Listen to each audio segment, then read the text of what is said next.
A bill that would cut the hours needed to become a licensed cosmetologist in Idaho is sparking a heated debate at the State House. House Bill 513, which would reduce cosmetology license training requirements by 37%, taking 1,600 education hours down to 1,000 and apprenticeship hours from 3,200 to 2,000. Representative Brett Crane says he'd support deregulating the industry entirely. I'm really struggling, to be candid, why this even needs to be licensed. A 15-year-old girl can do this. She's never had a chemical burn. She changes her hairstyle all the time. She changes her nails all the time. She does facials frequently. But we're telling people that you have to have, right now, 1,600 hours. You know, I'm struggling, if somebody could explain it to me, how somebody this ignorant and uneducated in this particular field could actually be making the decisions or trying to make the decisions for us that he is. I mean, he just pretty much proved the case of what a lack of information and education does to someone. Makes him look like an asshole, which he just did. Now, my name is Lisa Kelley. I've been in advanced education for 30 years. I've been teaching to stylists across the country for 30 years. I am board certified in hair color. I have worked at several manufacturing plants with chemists. I'm an expert witness in many, many lawsuits that involve hair color. Let me tell you, I teach advanced hairdressers. I teach hairdressers who have already been to that 1,000-hour education, who still have no idea what they're doing. And this is what happens when you're not educated well. For the congressman who was so dumb, number one, they get sold a lot of stuff they don't need, and it hurts their business. It hurts their pocketbook. These are small businesses trying to get ahead, and if they're not educated enough and buying things they shouldn't buy because they don't know any better, it hurts them financially. That's number one. Number two, they also fall for a lot of these gimmick products, and even the hairdressers who've been at this 20 and 30 years, they're falling for these gimmick products and spending ridiculous amounts of money on this stuff because they're not well educated, because they themselves 20 years ago went to this bad education, which he's saying we shouldn't have at all. I have girls in lawsuits that I've done. These girls are scarred for life because it's not being taught in the basic education they need. Only half the people in the advanced education are actually bringing this information. So I don't understand what he doesn't know, other than the fact that he is so uneducated as he's talking about what do you need for an education. Explain this to me, why we need to be educated, because we deal with chemicals and we can hurt people. What about allergic reactions in the salon? You put something on someone's scalp and they go into an anaphylactic reaction. See, he's going by what a 15-year-old does, talking about his daughter when he has absolutely no idea what it's like for us in a salon day in and day out. And for most stylists out there who don't even know the potential danger that can happen on scalp burns, which I deal with all the time. So I would like him to explain to me, because I just don't understand why someone like him should be on a board that's making these decisions for us. So maybe he should get an expert to give him some information and some education.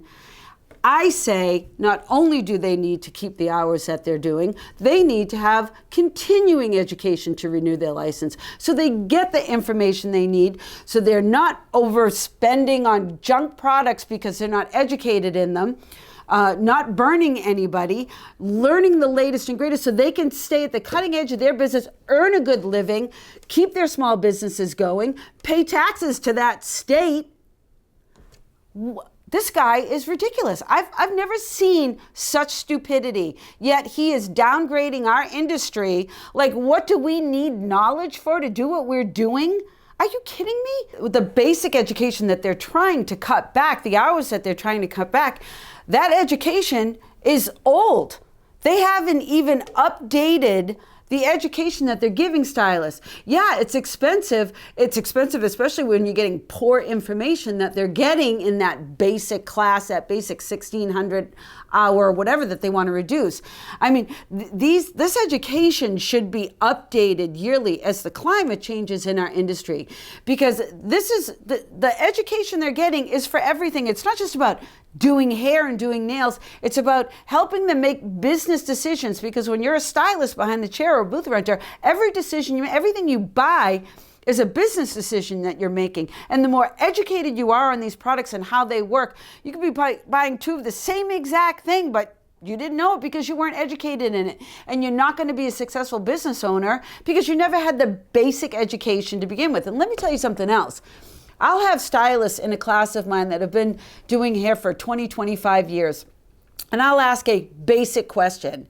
And those stylists will answer and remember what they learned in school more than they did 2 months before at an advanced class that they took. So that basic foundation, that basic education is more important to a stylist than anything they're going to get once they get that license and get out of school. So it should cost money to get their foundation strong and steady so when they go out that they're not taking advantage, overspending, making bad decisions, and more importantly, not hurting or burning anybody. No different than any other industry. You get somebody who comes out of school who's been educated, they have a foundation to be able to come into the job and do it. Sure, every owner or every business has to teach them, this is how we do it, this is our procedure, but they have the foundational knowledge to do the job that they're doing, whether it's plumbing or electrical or whatever. Of course you do on-the-job training and on-the-job learning as well, but if that guy wants to go sit down in a chair with a 15-year-old standing behind him to cut his hair before he gets on camera and makes an asshole out of himself, I'd love to see that.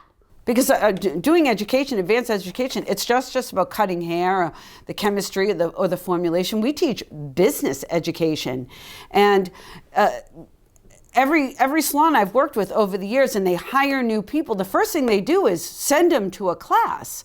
Because they know that the foundational information they got is good and decent for them to start going. They know it's so old that they now are spending money sending them to me to get the advanced education, the updated information, the updated chemistry, the updated technology, so they can then function, because the states do the same thing and they all think that we're gum chomping, big hair, gossiping hairdressers, like this stereotypical hairdresser thing. How dare he?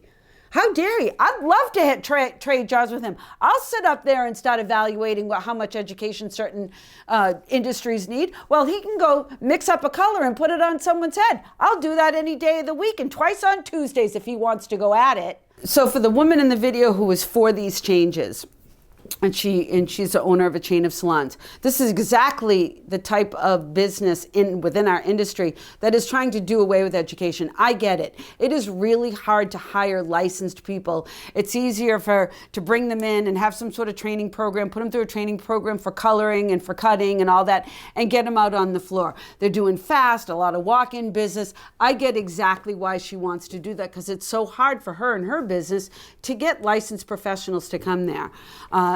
But for the other types of salons that don't operate that way, they want somebody who's educated.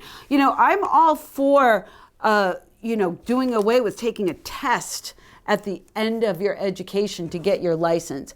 I'm fine with not having a license, but we can't eliminate the schooling.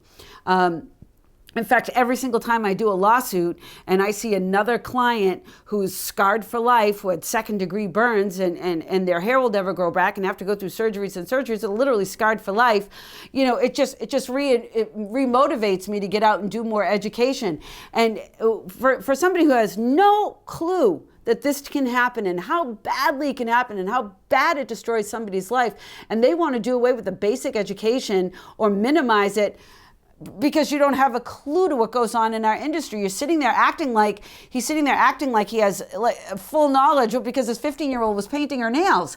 I get why that salon owner wanted to go for the changes and minimize the education, because it's going to make her life better, but it's not for the whole. There could be exceptions to that, but if he actually got some knowledge on what she does and what this one did, and actually thought about it instead of his 15-year-old, then maybe as a congressman he could make some good decision making that would serve everybody in his community to do a better job, make more money, run their businesses better, and not be taken advantage from a lot of salespeople in this industry. So yeah, there is an argument for that. You don't have to have a license. You don't have to take a test and get a license, but you can't eliminate the schooling. And that would probably help that salon owner's plight of hiring licensed hairdressers. But you can't do away with the schooling. We touch people too much. We use too many chemicals on people to not have an education going into that. I'm over it. You can go to lisakelleyhair.com. I have tons of education on that website. I'm doing classes all the time at my advanced academy here, trying to clean up what they're not doing and what they're trying to take away from us at a basic level. I'm disgusted. I'm disgusted that that poor woman had to sit there and try to talk to someone who was so ignorant that he was so far behind, he thought he was first.